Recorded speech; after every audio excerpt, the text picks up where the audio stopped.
Right now, a News 3 Now investigation into the Hillsborough Dam, something many blame for causing widespread flooding a year ago today. And a concerned parent is pushing for changes at a busy intersection near a Madison school.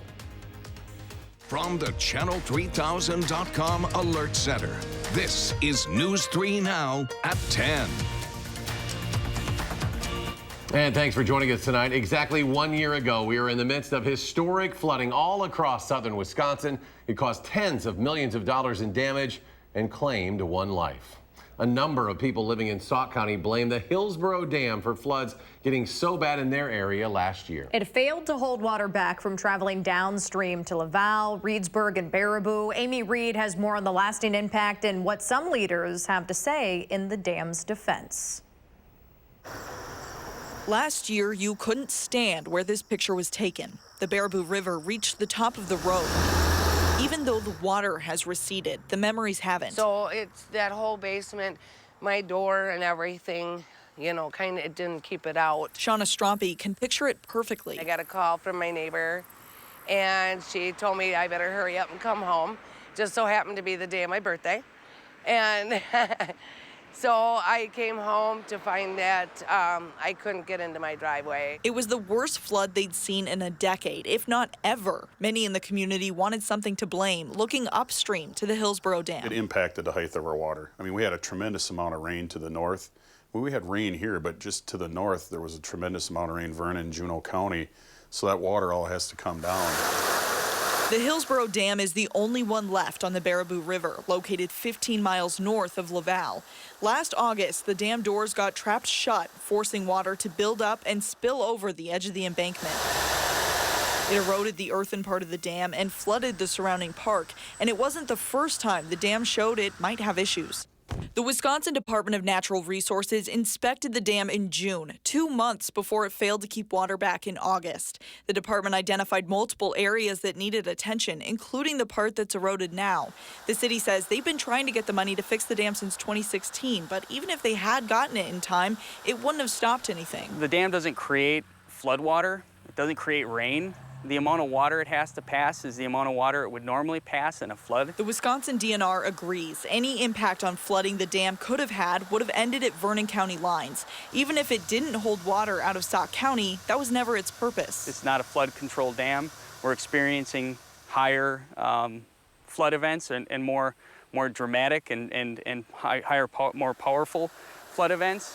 You know, as long as that trend continues, you know, if you're on the Baraboo River, there's the chance you're going to flood. Sontag says the blame his city gets is frustrating, and instead of that, we need to find solutions for the future.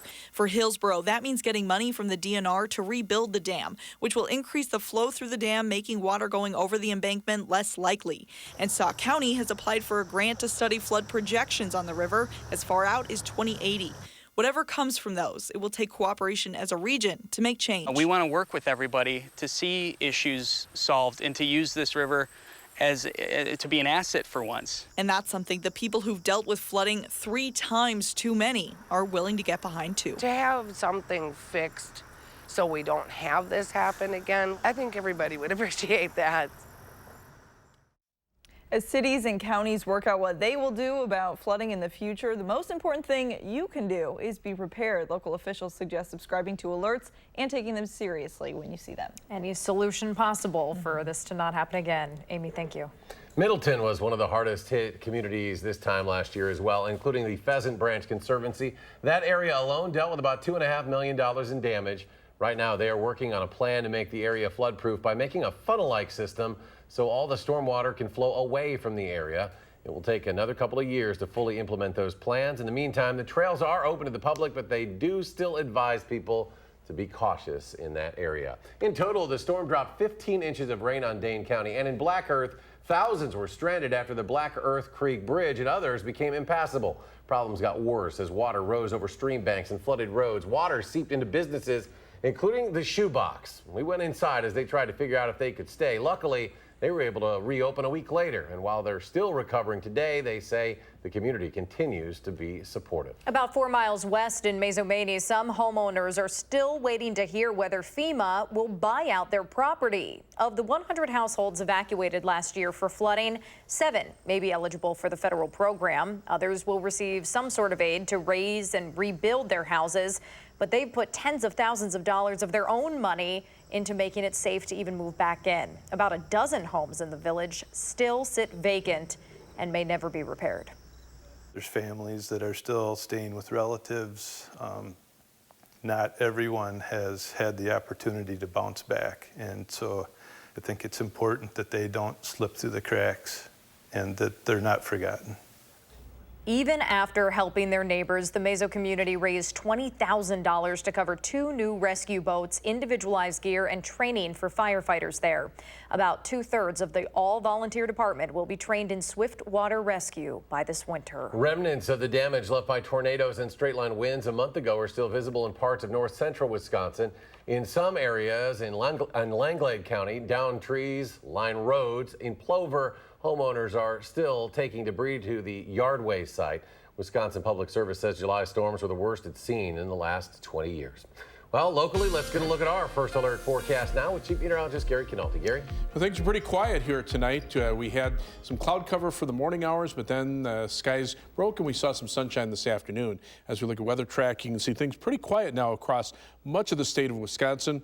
Doppler radar, no rain here. We're thinking maybe an isolated shower or thunderstorm could pop up in the humidity this evening, but that hasn't happened so far. High temperatures today were pretty warm. Average high temperature should be in the upper 70s. We were in the low to mid 80s through southern Wisconsin. Current temperatures are still in the middle 70s with dew point temperatures in the upper 60s to the lower 70s, but those will drop tomorrow. And while temperatures will still reach the upper 70s, look for a drop in the humidity to make it more comfortable tomorrow afternoon. Skies will be partly sunny.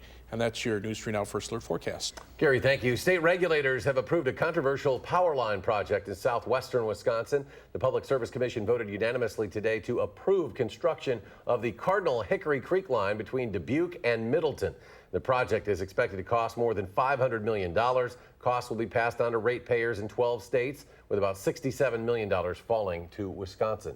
A busy intersection on the city's north side near a school has parents worried, especially now that school is about to start again. Madeline O'Neill is at the intersection of Packers and Schlingen Avenues with what changes the city is making and what parents are still hoping for. Maddie? Danica and Eric, I was standing here about a year ago talking about the changes pedestrians were hoping for at this intersection. As of today, these white markings in the crosswalk are new. The aim is to grab drivers' attention, cars that are often speeding past here.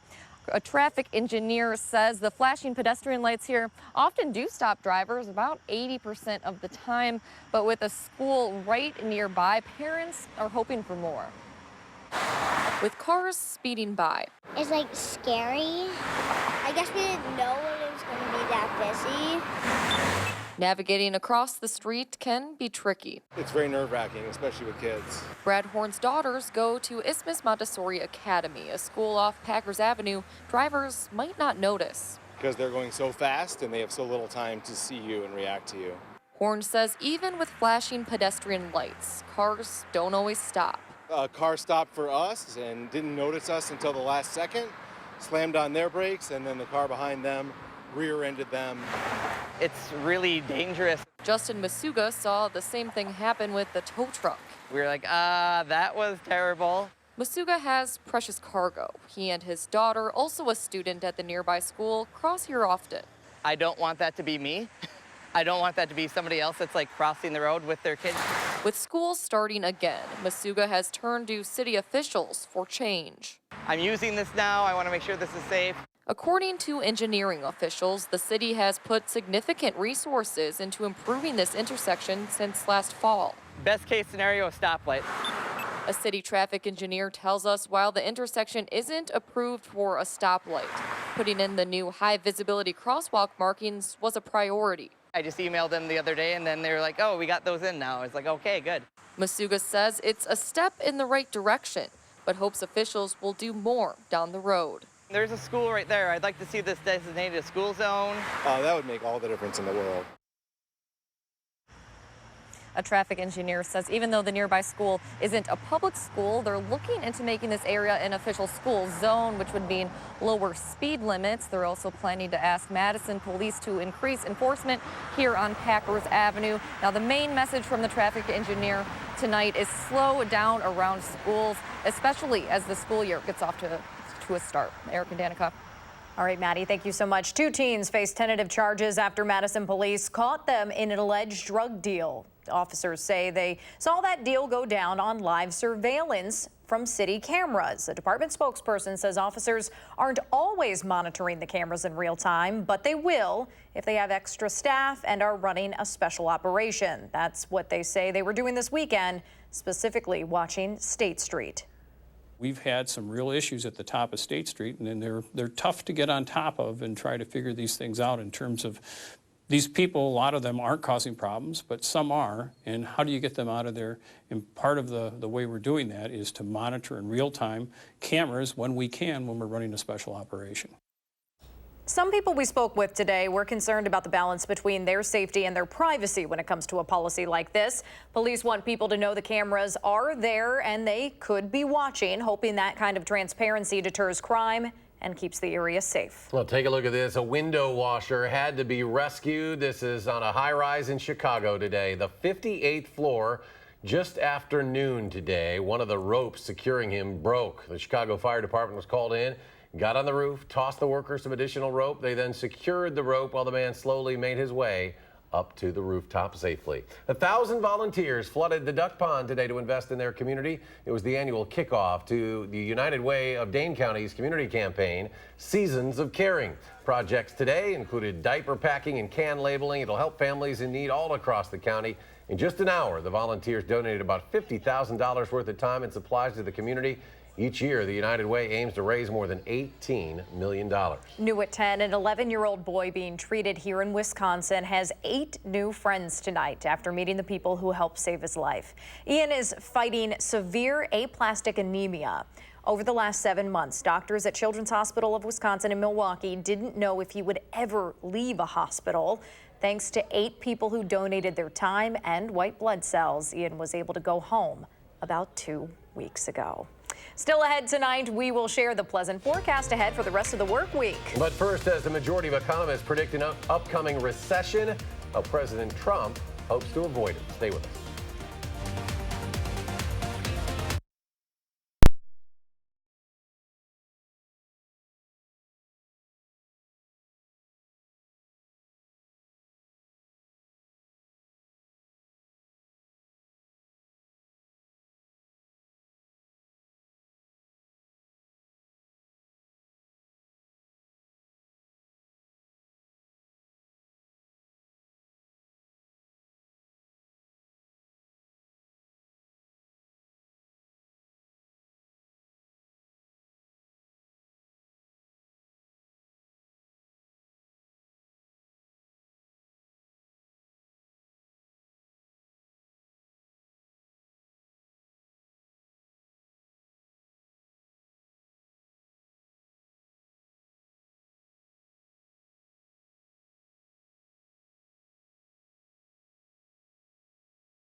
The recent stock market roller coaster ride continued today. After a rebound on Monday, the Dow Jones dropped more than 170 points today. The Nasdaq and S&P also closed down. According to the National Association for Business Economics, that is, most economists predict the U.S. is headed for a recession by 2021 at the latest. At the White House today, the president acknowledged he is considering a tax cut to boost the economy. Payroll tax is something that we think about, and a lot of people would like to see that, and that very much affects the workers of our country. The president is also calling on the Federal Reserve to slash interest rates by a full percentage point, an amount the Fed would normally only consider during a recession. There is still time for more people to qualify, but as of tonight, 10 Democratic presidential candidates have officially met their requirements to participate in next month's third primary debate. There are 4 polling and fundraising thresholds candidates need to meet to participate. Julian Castro became the 10th qualifying candidate today. He will join on stage Joe Biden, Senators Elizabeth Warren, Kamala Harris, Bernie Sanders, and Cory Booker, as well as Amy Klobuchar, Pete Buttigieg, Beto O'Rourke, and Andrew Yang. Quite the list there. If you fly in and out of San Francisco, the airport there is officially banning certain vendors from selling plastic water bottles. Airport vendors will now sell water in aluminum, glass, or compostable containers. You'll still be able to buy sodas and similar beverages in plastic bottles. There are more than 100 water hydration stations spread throughout the airport, so you can use to fill any container. Now, this is all part of the airport's goal to become zero waste by 2021. That means 90% of the waste it produces cannot go to landfills. Well, as we mentioned, what a day it was. Flooding that we experienced in this area a year ago today. And Gary was there monitoring those rain levels as they came in. Yeah, you know, I was actually off that day and I came back into work mid-evening because the rain was just kept coming down, and you know, we were looking at some of the totals and they just turned out to be incredible. This is from the National Weather Service, the 10-day precipitation from the 17th of August through the 27th of August. So that doesn't even take into account the storms that we had at the end of August that brought the really heavy rain up in the Vernon and Monroe County areas, and all that water worked its way down into the Baraboo River. But these are the official totals, but you can see pockets over western Dane County where 10 to perhaps as much as 15 inches of rain came down. Also northern Jefferson County, southern Dodge County, around Waterloo and Watertown, that area there got hit hard, and areas north of Milwaukee.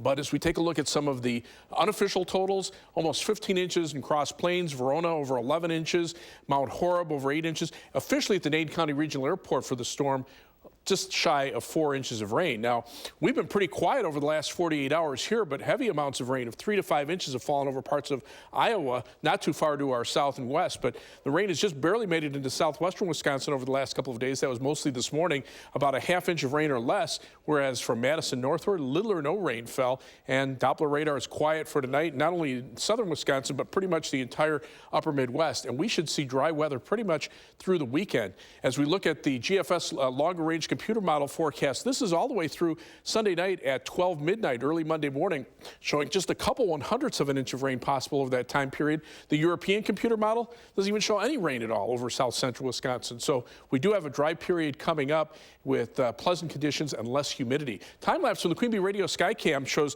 a couple of showers coming through this morning. Then those early morning clouds gave way to some sunshine this afternoon as we headed towards sunset. The WISC Skycam showed low clouds, but no rain this morning, some areas of fog, and then that lifted, and you can see how the skies turned sunny. A few buildups of clouds this afternoon, but nothing enough to really produce any precipitation. Live view from the Edgewater Skycam in downtown Madison. Pretty quiet out there tonight. As we check out the almanac for today, our high temperature hit 82, 3 degrees above the average, high of 79, the low of 58, about average. And as we look at the current conditions, we're still at 75. That's because the dew point temperature is high at 68 degrees, but as the air dries out, we'll see those overnight low temperatures drop into the 50s beginning tomorrow night.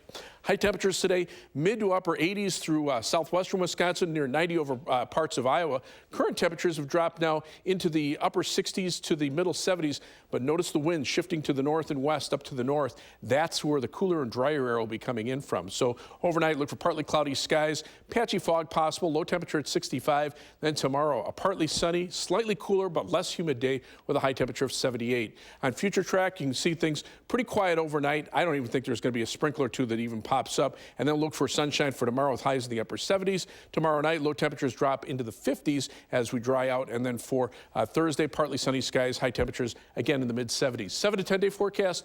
Look for some shower and thunderstorm chances early next week, but the weekend should be dry with highs in the upper 70s.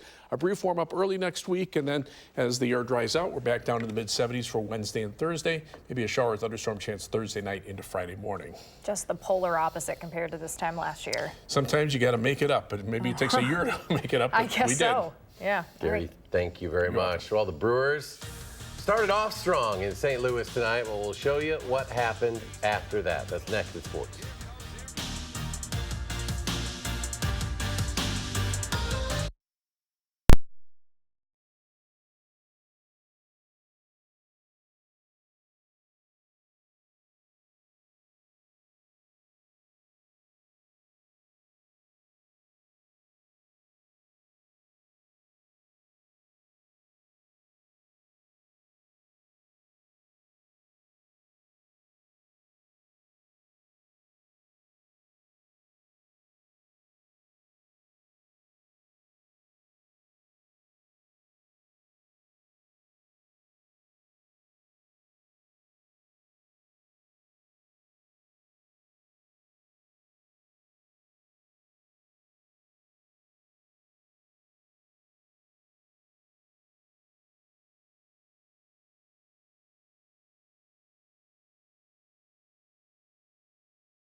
Well, over the weekend in the series against the Nationals, the Brewers scored a total of 24 runs. Well, now they had none against the Cardinals coming into today's game in St. Louis. We pick it up in the sixth, tied at 1. Orlando Arcia getting that one into center field. Eric Thames scores, and the Brewers take the 2-1 lead.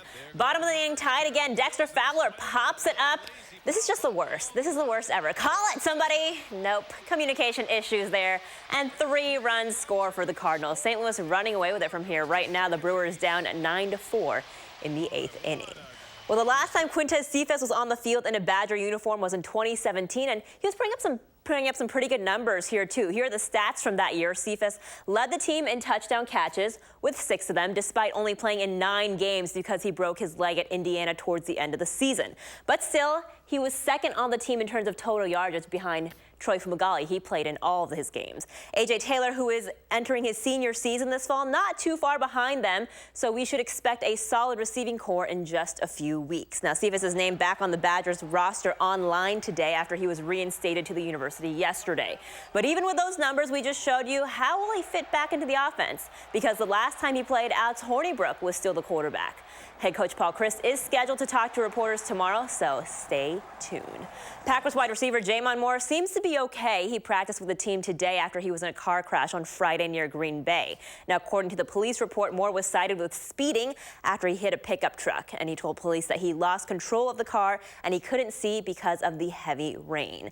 Meanwhile, it'll be a game-time decision on whether Aaron Rodgers will play on Thursday against the Raiders. Head coach Matt LaFleur said today that he still hasn't made a decision. Aaron Jones is expecting to play, and he's pretty excited, too, because he hasn't been on the field yet this preseason. I think we're going to establish the run game, come out and run the ball, and you'll see how the you'll see how it's supposed to be ran, like the outside zone, inside zone, and just different things. And I'm excited to run behind those big guys. I've been waiting to run behind them. So. And the high school football season starts this week, and so does our 12th season of the Prep Mania High School Football Game of the Week. On Friday night, Monona Grove visits Wanakee, and Jay Wilson, Bill Brophy, and Alan Minert will bring you the game live on channel3000.com. Again, Friday night, 7 p.m. And finally, in last night's White Sox-Twins game, a squirrel interrupted the game in the first inning, then made its way over to the Twins dugout, sending the players into a scamper for safety. Come on, guys, it's just a squirrel. Grown professional athletes running away from a squirrel, probably the size of one of their cleats. We'll be right back. Expect to see in an urban ballpark.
So hopefully some of this humidity going down for the rest of the week. Yeah, you know, with the high humidity, you'd think there could be a shower or thunderstorm that pops up tonight, but nothing on radar right now. And the winds are light enough that there's nothing really to force the air upwards to create some showers. So while temperatures are in the mid-70s and dew point temperatures are in the upper 60s and close to 70, if not above, those humidity levels will start to drop tomorrow. Highs upper 70s tomorrow, mid-70s Thursday and Friday, and upper 70s for the weekend. Dry weather expected through that time period. Maybe some thunderstorms Monday and Tuesday, and then another drop in the humidity after that. Gary, thanks. Thanks for joining us for News 3 Now at 10. We'll see you back here tomorrow. Have a good one.